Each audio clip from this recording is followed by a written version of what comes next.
সংবিধানের মূল কিছুকে ঠিক রেখে পারিপার্শ্বিকতাকে সংশোধন করে বাংলাদেশকে একটি গণতান্ত্রিক রাষ্ট্রে উন্নীত করা সম্ভবপর নয়। আমরা আজকের এই আত্মপ্রকাশ অনুষ্ঠান থেকেও দাবি জানাতে চাই, বাংলাদেশ রাষ্ট্রটিকে পরিপূর্ণভাবে গণতান্ত্রিক রাষ্ট্রে উন্নীত করার জন্য অবশ্যই নতুন সংবিধানের স্বার্থে একটি গণপরিষদ নির্বাচন আয়োজন করতে হবে।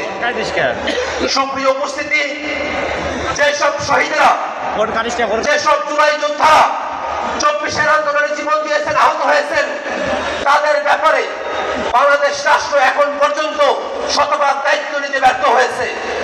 আমরা সরকারের কাছে আহ্বান রাখতে চাই, জুলাই যোদ্ধা এবং জুলাই শহীদেরা তাদের পরিবারকে যথোপযুক্ত রাষ্ট্রীয় মর্যাদা এবং সুযোগ সুবিধা প্রদান করতে হবে।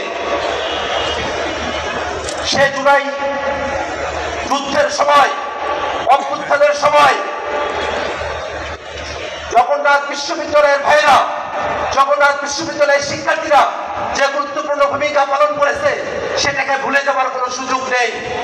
আমরা অন্তর্বর্তীকালীন সরকারের কাছে আহ্বান জানাই, জগন্নাথ বিশ্ববিদ্যালয়ের শিক্ষক এবং শিক্ষার্থীরা যেসব ন্যায্য দাবি দাওয়া নিয়ে রাজপথে হাজির হয়েছেন, অতি দ্রুত জগন্নাথ বিশ্ববিদ্যালয়ের শিক্ষক এবং শিক্ষার্থীদের সেই সব ন্যায্য দাবি দেওয়া সরকারকে বাস্তবায়ন করতে হবে।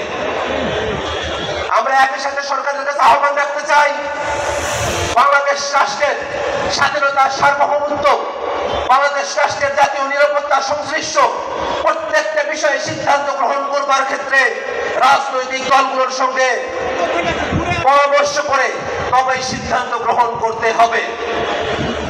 মানবিক করিডোরের প্রয়োজন আছে কিনা, সেই করিডোরের নিয়ন্ত্রণ কাদের কাছে থাকবে, সেই করিডোর দিয়ে কি পারাপার হবে, প্রত্যেকটা বিষয়ে রাজনৈতিক দলগুলোর সঙ্গে আলাপ আলোচনা করে তারপরে সিদ্ধান্ত গ্রহণ করতে হবে। সংগ্রামী উপস্থিতি, বাংলাদেশ রাষ্ট্রে, বাংলাদেশে যারা হত্যা করেছে, মানবতা বিরোধী অপরাধ করেছে, অপরাধের দায়ে বাংলাদেশে যাদের রাজনৈতিক কার্যক্রম নিষিদ্ধ হয়েছে, সে আওয়ামী লীগের পক্ষে ভারতে আমরা দেখেছি ভারত সরকার উদ্বেগ প্রকাশ করেছে। আমরা ভারত সরকার বাংলাদেশে দীর্ঘ সময় ধরে এই দেশের মানুষের সঙ্গে